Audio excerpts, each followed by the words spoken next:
നിങ്ങളുടെ മനപ്പൊരുത്തം അല്ലെങ്കിൽ പരസ്പരം എത്രത്തോളം അറിയാം, ഇതൊക്കെയാണ് ഇന്നിപ്പോ നോക്കാൻ പോണേ. ഒരുമിച്ച് ജീവിക്കാൻ തുടങ്ങിയിട്ട് എത്ര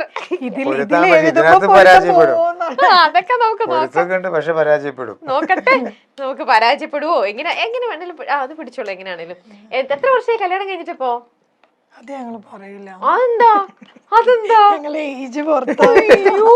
ഞാൻ കല്യാണം ദൈവമേ ഇതിന് താഴെ ബോക്സിൽ വരുന്ന ഏജ് എന്നാണ്. ഓക്കെ, മോൾക്ക് 19 വയസ്സ്, ഞങ്ങൾക്ക് ഞങ്ങളുടെ കല്യാണം 5 വർഷം.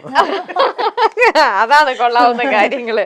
ഓക്കെ, അപ്പൊ എന്തായാലും കല്യാണം കഴിഞ്ഞു, പരസ്പരം നിങ്ങൾക്ക് എത്രത്തോളം മനസ്സിലായി, എന്തൊക്കെയാ നിങ്ങളുടെ അങ്ങോട്ടും ഇങ്ങോട്ടുള്ള ഇഷ്ടങ്ങളും കുറവുകളും ഒക്കെ അറിയാവോ എന്നറിയാനുള്ള ചെറിയ ഒരു game made for each other.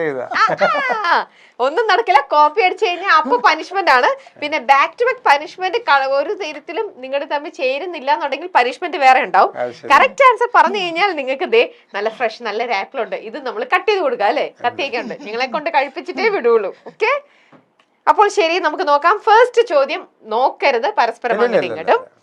നവാസിക്ക ഒരു ദിവസം ഏറ്റവും കൂടുതൽ തവണ ഉപയോഗിക്കുന്ന ഒരു മലയാള വാക്ക് അതെന്തായിരിക്കും? പറയരുത് കേട്ടോ, ക്ലൂ ഒന്നും കൊടുക്കരുത്. നവാസിക്ക ഒരു ദിവസം ഏറ്റവും കൂടുതൽ യൂസ് ചെയ്യുന്ന ഒരു മലയാളം വാക്ക് അതെന്താണ്? മലയാളം വാക്ക് നമ്മൾ സംസാരിച്ചോണ്ടിരിക്കല്ലേ അതിന്റെ ഇടയ്ക്ക്. അല്ല, എന്നാലും ചിലർക്കുണ്ട് ഒരു റിപ്പീറ്റ് ചെയ്ത് സംസാരത്തിൽ ഏറ്റവും കൂടുതൽ പറയുന്ന ചില ആൾക്കാർക്കുണ്ട് അങ്ങനെ ഒന്ന്. അങ്ങനെ നവാസ്കാക്കില്ല, പക്ഷെ ഏറ്റവും കൂടുതൽ യൂസ് ചെയ്യുന്നത് പറയണ്ട എഴുതിയാ മതി. ക്ലൂ ഒന്നും വേണ്ട, അങ്ങ് എഴുതുക. നോക്കട്ടെ രണ്ടുപേരും കറക്റ്റ് ആയിട്ടാണ് എഴുതുന്നത്. വാക്കല്ലേ? അത് തന്നെ. നമ്മൾ സാധാരണ സംസാരിക്കുമ്പോ ചില ആൾക്കാർക്കുണ്ട് ഫ്രീക്വന്റ് ആയിട്ട് ഒരേ ഒരു സാധനം എന്ത് സംസാരിച്ചാലും അവര് പറയുന്നുണ്ടോ? ഇല്ല. എന്നാലും എന്തെങ്കിലും ഒന്ന് എഴുത്. നമുക്ക് പനിഷ്മെന്റ് ഉണ്ടെന്ന് വിഷമിക്കേണ്ട, നമുക്ക് തുടങ്ങുമ്പോ തന്നെ പനിഷ്മെന്റിലേക്ക് പോവാം. അത്രേ ഉള്ളൂ. റെഡി? ഓക്കെ, രണ്ടുപേരും ടേൺ ചെയ്തോ, നമുക്ക് നോക്കാം എന്താണ് ആൻസർ എഴുതിയിരിക്കുന്നത്. ഒന്നുമില്ലെന്ന് ഫ്രീക്വന്റ് ആയിട്ട് അങ്ങനെ ഉപയോഗിക്കാറില്ല. ഇതെന്താ എഴുതി വെച്ചിരിക്കുന്നത്? ഒന്ന് ആലോചിച്ച് നോക്കൂ. ആണോ? നോക്കിയേ, ഒന്ന് ആലോചിച്ച് നോക്കി. അങ്ങനെ പറയാറുണ്ടോ? അങ്ങനെ ഒരു സംഭവമില്ല. എനിക്ക് തിരിച്ചായിരുന്നു ക്വസ്റ്റനെങ്കിൽ ചിലപ്പോ എന്താ ഫ്രീക്വന്റ് ആയിട്ട് യൂസ് ചെയ്യാൻ? അതെന്താ ഞാൻ ഓർക്കാൻ കാരണം അറിയാം, ഞാനിങ്ങനെ ചില സിറ്റുവേഷനിൽ ഇപ്പൊ പിള്ളേരെന്തെങ്കിലും കാര്യങ്ങളും മറ്റേ ഒന്ന് ആലോചിച്ച് നോക്കി എന്ന് പറയല്ലോ, അത് കഴിഞ്ഞ് കല്യാണം കഴിഞ്ഞ് കുറെ നാൾ ഇത് തിരിച്ചിങ്ങനെ അടിക്കാൻ തുടങ്ങി. ഒന്ന് ആലോചിച്ച് നോക്കിയത് അത് നമ്മുടേന്നുള്ള ചില സാധനങ്ങൾ അങ്ങനെ കിട്ടും. അത് ശരിയാ, ചില ആൾക്കാർക്കുണ്ട്. ചില ആൾക്കാർക്ക് ഓക്കെ എന്ത് പറഞ്ഞാലും ഓക്കെ ഓക്കെ ഓക്കെ. ചിലർ മനസ്സിലായില്ലേ ഞാൻ പറയുന്ന കാര്യമാണ് കേട്ടോ. അപ്പൊ അതങ്ങനെ ചെയ്യണോട്ടോ, ചില ആൾക്കാർ ഒരുപാട് സംസാരിക്കില്ല. അപ്പൊ അതുകൊണ്ട് തന്നെ നമുക്ക് ഒരു വാക്കുകളും നമുക്കിങ്ങനെ റിപ്പീറ്റഡ് ആയിട്ട് തോന്നുന്നു, ബോറടിക്കില്ല. ഇപ്പൊ നവാസ്ക എന്ന് പറഞ്ഞല്ലോ, അതുകൊണ്ടാണ് എന്റെ മനസ്സിൽ കിടക്കുന്ന ചില സാധനം ഞാൻ പറയുമ്പോ രേനക്ക് അത് ഓർത്ത് വെക്കണം എന്നില്ല. അങ്ങനെയൊന്നും ഇല്ല. ഓക്കെ, ശരി. അപ്പൊ എന്തായാലും നമ്മൾ അങ്ങനെ യൂസ് ചെയ്യുമ്പോൾ മറ്റുള്ളവർക്കാണല്ലോ ഒരു ബോറിംഗ് ആയിട്ട് തോന്നുക. ഇപ്പൊ ശരിക്കും ഇവിടെ പനിഷ്മെന്റ് കൊടുക്കേണ്ടത് രഹനയ്ക്കായിരുന്നു, പക്ഷെ എന്റെ കയ്യിൽ നിൽക്കുന്ന പനിഷ്മെന്റ് വന്നിരിക്കുന്നത് വെച്ച് നോക്കുമ്പോ നവാസിക്ക് തന്നെ നവാസിക്ക് അത് ഏറ്റെടുത്തോളൂ ഭാര്യയ്ക്ക് വേണ്ടിയിട്ട്. വേറൊന്നുമല്ല, നമ്മുടെ ഈ ഷോയുടെ പേരെന്ന് പറയുന്നത് സുന്ദരി നീയും സുന്ദരം ഞാനുമാണ്. ഓക്കെ, അപ്പൊ നവാസിക്ക രഹനനെ നോക്കിയിട്ട് അതങ്ങ് പറയണം. സുന്ദരി നീയും സുന്ദരൻ ഞാനും. പാട്ട് പാടിയിട്ട് ആ പാട്ടങ്ങ് പാടിയാ പോരെ? പാട്ടങ്ങ് പാടിയാ മതി. രഹനനെ നോക്കണം കേട്ടോ. സുന്ദരി നീയും സുന്ദരൻ ഞാനും ചേർന്നിരുന്നാൾ പെരുന്നാള്. ഇത് പാടാറുണ്ട് വീട്ടിലിടയ്ക്കെങ്കിലും അല്ലേ? ഇൻസ്റ്റന്റ് ആയിട്ട് പെട്ടെന്ന് നമ്മുടെ പണി ജോലി അതല്ലേ. അപ്പൊ എല്ലാം കറക്റ്റ് ആയിട്ട് വന്നു. ഓക്കെ, അപ്പോൾ അടുത്ത പ്രാവശ്യം ഇനി നോക്കട്ടെ, പനിഷ്മെന്റ് കറക്റ്റ് ആയിട്ട് വന്നു കഴിഞ്ഞാൽ രഹനയ്ക്കായിരിക്കും കേട്ടോ അടുത്തത്. ഓക്കെ, നെക്സ്റ്റ് ചോദ്യം. രഹനയുടെ ജീവിതത്തിലെ ഏറ്റവും വലിയ ഭാഗ്യമെന്ന് സ്വയം ചിന്തിക്കുന്ന ഒരു കാര്യം. രഹനയുടെ ജീവിതത്തിലെ ഏറ്റവും വലുതെന്ന് സ്വയം ചിന്തിക്കുന്ന ഒരു കാര്യം. രണ്ടുപേരും എഴുതണം. അതെന്താണെന്ന് രഹന ഇടയ്ക്കിടയ്ക്കും പറഞ്ഞിട്ടുണ്ടാവും, അല്ലെങ്കിൽ അതെന്താണെന്നാണ് നവാസിക്ക് തോന്നുന്നത്. രഹനയുടെ ജീവിതത്തിലെ ഏറ്റവും വലിയ ഭാഗ്യം എന്ന് രഹന ചിന്തിക്കുന്ന ഒരു കാര്യം ഉണ്ടാവും. എന്റെ ഭാഗ്യാണ് എന്റെ ജീവിതത്തിൽ ഇങ്ങനെ സംഭവിച്ചതെന്നൊക്കെ നമ്മളിടയ്ക്ക് പറയില്ലേ, അതെന്തെന്നാണ്? നവാസിക്കിനെ കല്യാണം കഴിച്ചതാണോ? എന്താണ്? അതങ്ങ് എഴുതിക്കോളുക. രഹന എഴുതി കഴിഞ്ഞു രഹനയുടെ ഭാഗ്യം എന്താണെന്ന്.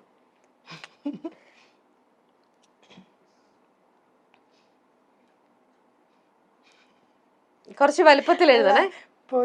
പൊരുത്തമുള്ളവര് പൊരുത്തില്ലാതെ ഇവിടെ വന്ന് പൊരുത്തില്ലാത്തവര് ഇവിടെ വന്ന് പൊരുത്തമായിട്ട് പോവും. എന്താണ് നവാസിക്ക് എഴുതിയത്? ഞങ്ങൾ ഒരുമിച്ചത്. നവാസ്ക. ആ അപ്പൊ കറക്റ്റ് തന്നെ. ഓ അപ്പൊ അങ്ങനെയാണ്. ചോദിക്കട്ടെ രഹ്നയുടെ അടുത്ത്, നവാസ്കയുടെ അടുത്ത് ഏറ്റവും ഭയങ്കര ഹൈലൈറ്റ് ആയിട്ട് തോന്നുന്ന ഒരു 3 കാര്യങ്ങൾ എന്തൊക്കെയാ ഭയങ്കര പ്ലസ് ആയിട്ട് തോന്നണേ? നവാസ്കക്ക് ഭയങ്കര പോസിറ്റീവ് എനർജിയാണ് എപ്പോഴും. പെട്ടെന്നൊന്നും ദേഷ്യമൊന്നും വരില്ല, ഭയങ്കര കൂളാണ്. അപ്പൊ വീട്ടിലെപ്പോഴും ഒരു സമാധാനപരമായ അന്തരീക്ഷം വേണമെന്ന് ആഗ്രഹിക്കുന്ന ഒരാളാണ്. അപ്പൊ നിങ്ങളുടെ കൂടെ പിന്നെയും ചുണ്ടി എടുക്കുന്നത് രഹ്നയാണോ? അല്ല, അത് അങ്ങനെയല്ല, അത് വരാറില്ലെന്ന് ഇപ്പൊ അതന്നെ ഞാൻ പറഞ്ഞു. അതായത് ഞാൻ ദേഷ്യപ്പെടാതിന്റെ കാര്യം, എനിക്ക് ഒരു കാര്യം എന്റെ അടുത്തേക്ക് വരാറില്ല. കുട്ടികൾ മുഴുവൻ പോകുന്നത് എന്റെ അടുത്തേക്കാണല്ലോ. അതായത് അവർ ക്ലാസ് കഴിഞ്ഞ് വന്ന് പഠിപ്പിക്കുന്നത്, അവരുടെ മറ്റുള്ള സംഭവങ്ങള്, സ്കൂളിൽ എന്തെങ്കിലും വിഷയം അത് സോൾവ് ചെയ്യണത്, അവരെന്തെങ്കിലും ആവശ്യപ്പെട്ടു എന്നെ കൊണ്ട് ഉള്ള ആവശ്യങ്ങൾ കൈകാര്യം ചെയ്യുന്നത് എല്ലാം ആ ഇരിക്കുന്ന ആള് ഓക്കെ മക്കളെ എന്ന് പറഞ്ഞിരിക്കില്ലല്ലോ. കാരണം അവരുടെ പ്രായത്തിൽ അവരുടെ ബുദ്ധിക്ക് അനുസരിച്ച് അവര് പറയുന്ന കാര്യങ്ങൾ പറയുന്നത് അക്സെപ്റ്റ് ചെയ്യാൻ പറ്റാത്തതായിരിക്കാം. അപ്പൊ എനിക്ക് ഭയങ്കര കൂളായിട്ട്. അപ്പൊ ഇതൊന്നും ഞാൻ അറിയുന്നില്ല, ഞാൻ എന്തെങ്കിലും പെടേണ്ടതിന്റെ ആവശ്യം എന്താ? അപ്പൊ നവാസിക്ക അങ്ങനെ ഒരുപാട് നല്ല പോസിറ്റീവ് ആയിട്ടുള്ള കാര്യങ്ങൾ പറഞ്ഞു. ഒരു മോശമായിട്ടുള്ള ഒരു കാര്യം പറഞ്ഞ നവാസിക്കയുടെ? നവാസ്ക എല്ലാ കാര്യവും അക്സെപ്റ്റ് ചെയ്യും. പിന്നെ ആരെങ്കിലും എന്തെങ്കിലും പറഞ്ഞാൽ ഇതൊന്നും ഫീൽ ചെയ്യുന്നില്ല.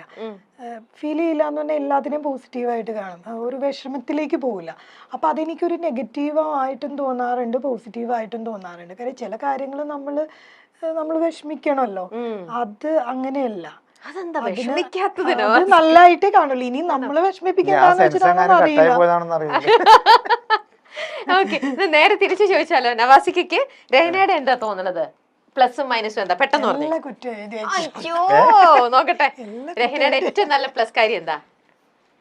രഹ്നയുടെ പ്ലസ് കാര്യം എന്ന് പറഞ്ഞാല് എത്ര തിരക്കിലാണെങ്കിലും, ഇപ്പൊ നമുക്ക് ഭയങ്കര ടയർഡാന്ന് വിചാരിക്കും, നമ്മള് ഭയങ്കര ടയർഡാണെങ്കിലും എന്തെങ്കിലും ജോലി ചെയ്തുകൊണ്ടിരിക്കും. അപ്പൊ നമ്മൾ പുറത്ത് പോയി വന്നു, അതിലിപ്പോൾ ഇന്നിപ്പോൾ ചെയ്യേണ്ട എന്തെങ്കിലും മാറ്റി വെച്ചാൽ കാര്യം ഉണ്ടാവും. ക്ഷീണം എന്നുള്ള സംഭവം നമ്മൾ പകല് കണ്ട, പക്ഷെ രാത്രി എവിടെ പോയി കിടന്ന് ഉറങ്ങാന്ന് പറയാൻ പറ്റില്ല. അതായത് തലക്കടിച്ച പോലെ കിടക്കും. പക്ഷെ ഈ പകൽ സമയത്ത് റെസ്റ്റ് ഇല്ലാതെ പക്ഷെ നമുക്കിപ്പോൾ നമ്മൾ ഭക്ഷണം കഴിച്ചു കഴിഞ്ഞപ്പോൾ ഒന്ന് മയങ്ങാം. ഉച്ചയ്ക്ക് ഒരു സമയത്ത് ഫ്രീ ആണെങ്കിൽ മയങ്ങാന്നിരിക്കുന്ന സമയത്തും വേറെ എന്തെങ്കിലും പണി ചെയ്തുകൊണ്ടിരിക്കും, വല്ല പൂട്ടിയൊക്കെ എടുത്ത് കലക്കിക്കൊണ്ടിരിക്കണ്ടാവും. മനസ്സിലാവുന്നുണ്ടോ? അപ്പൊ തന്നെ കുട്ടികൾ ക്ലാസ് കഴിഞ്ഞ് വന്നു കഴിഞ്ഞാൽ നേരെ പ്രയറും സംഭവമൊക്കെ കഴിഞ്ഞാൽ അവരുടെ കൂടെ ഇരുന്ന് മറ്റു കാര്യങ്ങൾ ചെയ്യും. ഈ സമയത്തൊക്കെ എന്ന് പറഞ്ഞാൽ ഒരു 15 മിനിറ്റിലും കണ്ണടച്ചില്ലെങ്കിൽ നമുക്കറിയാം രാവിലെ മറ്റുള്ള ജോലിയൊക്കെ കഴിഞ്ഞിട്ടാണല്ലോ ഈ സംഭവം നിൽക്കുന്നത്. അതാണ് പോസിറ്റീവ് ആയിട്ടുള്ള. നെഗറ്റീവ് ആയിട്ടുള്ള കാര്യം എന്ന് പറഞ്ഞാൽ നമ്മൾ കിടന്നുറങ്ങുമല്ലോ, നമ്മൾ തോണ്ടിക്കൊണ്ടിരിക്കും. അതായത് ഞാനിങ്ങനെ അപ്പൊ എനിക്ക് ഉറക്കമത്ത് കാരണം സംസാരിക്കാൻ പറ്റില്ല, ദേഷ്യത്തിൽ അങ്ങനെ ഒന്ന് നോക്കുള്ളൂ. അതായത് മറ്റേ സംഭവം ഉണ്ടല്ല, അത് ഇതിനകത്ത് ഇത് വേറെ സാധനങ്ങൾ, അതായത് അതാണ്. എനിക്ക് ഉറക്കം ഭയങ്കര പ്രശ്നമാണ്. എന്തായാലും റെസ്റ്റ് എടുക്കില്ല. അല്ല, ഞാൻ കല്യാണത്തിന് മുമ്പും സിസ്റ്ററും എന്റെ ഉമ്മയും ഉറങ്ങും. ഉച്ച കഴിഞ്ഞാൽ കിടന്ന് അവർ രണ്ടുപേരും ഉറങ്ങും. പക്ഷെ എനിക്ക് ഉറങ്ങാൻ പറ്റില്ല. അപ്പൊ ഞാൻ ഇവരെ രണ്ടുപേരും ഇങ്ങനെ തുണിയുണ്ട്. അപ്പൊ ഇവർക്ക് രണ്ടുപേർക്ക് എന്നെ ഇഷ്ടമല്ല. ഉച്ച കഴിഞ്ഞാൽ എന്നെ കല്യാണം അവരങ്ങോട്ട് പോയി, പിന്നെ ഉച്ചക്ക് ഊണൊക്കെ കഴിഞ്ഞിട്ട് പോയി കിടക്കും. അപ്പൊ എനിക്ക് ഇതിങ്ങനെ കാണുമ്പോ ഭയങ്കര ടെൻഷൻ. ആരും കിടന്നുറങ്ങണ എനിക്ക് ഇഷ്ടമല്ല. അപ്പൊ ഞാനിങ്ങനെ അത് അങ്ങനെ ഓർത്ത് തന്നെ ചെയ്യണല്ല, വേറെ ഭാഗമായി അത് എങ്ങനെയെങ്കിലും ചോദിക്കാനുള്ള എമർജൻസി കുറെ കാര്യങ്ങളുണ്ടാവും അല്ലേ? ഇല്ല, ഒരു കാര്യം ഉണ്ടായിട്ടല്ല, മതി ഉറങ്ങണ്ടെന്നുള്ളൊരു ഇതാ. എഴുന്നേറ്റിരി, നമുക്ക് എന്തായാലും മരിക്കുമ്പോ കിടന്ന് ഉറങ്ങാലോ ധാരാളം. ഇപ്പൊ എന്തിനാ ജീവിച്ചിരിക്കുമ്പോ എന്തെങ്കിലും ചെയ്തിട്ടുണ്ടോ? ഞാൻ കുട്ടികളും ഉറക്കം കുറവാ പകല്. പിള്ളേര് 3 പേരും രാത്രി അത് നന്നായിട്ട് പിടിച്ച് കിടത്തി ഉറങ്ങിയാലേ 3 പേരും ഒരു 11:30-12 മണി വരെയൊക്കെ ചിലപ്പോ ഡാൻസ് ഒക്കെ ചെയ്യണ്ടാവും നിന്ന്, അങ്ങനെയൊക്കെയാണ്. പക്ഷെ പകല് അവരെ കിട്ടില്ല, ഉറങ്ങാൻ. എന്റെ പോലെ തന്നെയാണ് വന്നിരിക്കുന്നത്. അച്ഛന്റെ കാര്യം ഗോവിന്ദ്, അമ്മയും മക്കളോട് ആക്റ്റീവായിട്ട് നിൽക്കുകയാണ്. ശരി, 3ാമത്തെ ചോദ്യം. നിങ്ങൾ 2 പേരും കൂടി ഏറ്റവും കൂടുതൽ തവണ അഭിപ്രായ വ്യത്യാസങ്ങൾ ഉണ്ടായിട്ടുള്ള ഒരു വിഷയം. നിങ്ങൾ തമ്മിൽ ഏറ്റവും കൂടുതൽ അഭിപ്രായ വ്യത്യാസം വഴക്കുണ്ടാക്കിയിരിക്കുന്ന ഒരു വിഷയം, അതെന്താണ്? മാറ്റർ, സബ്ജക്ട് കുറച്ച് വലുപ്പത്തിൽ എഴുതാമോ? ക്യാമറയിൽ ഇതാവുന്ന വണ്ണം. കാര്യം മാത്രം ജസ്റ്റ് ഒന്ന് എഴുതിയാൽ മതി, ബാക്കി നമുക്ക് ബ്രീഫ് ചെയ്യാം. അങ്ങനെ ഉണ്ടാവും, ഏതൊരു റിലേഷനിൽ നമ്മൾ ഏറ്റവും കൂടുതൽ അങ്ങടും ഇങ്ങടും പറയുന്ന ഒരു കാര്യം ഉണ്ടാവുമല്ലോ. അയ്യോ, നിങ്ങൾ കറക്റ്റ് ആൻസർ പറഞ്ഞില്ലേ? ഇത് ആപ്പിൾ തരാം. രണ്ടാമത്തെ ആൻസർ കറക്റ്റ് ആയിരുന്നു. ഇതും കൂടെ പറഞ്ഞു കഴിഞ്ഞിട്ടാട്ടെ ആപ്പിൾ തരാം. കത്തിട്ടോ, കത്തിയണോ? അത്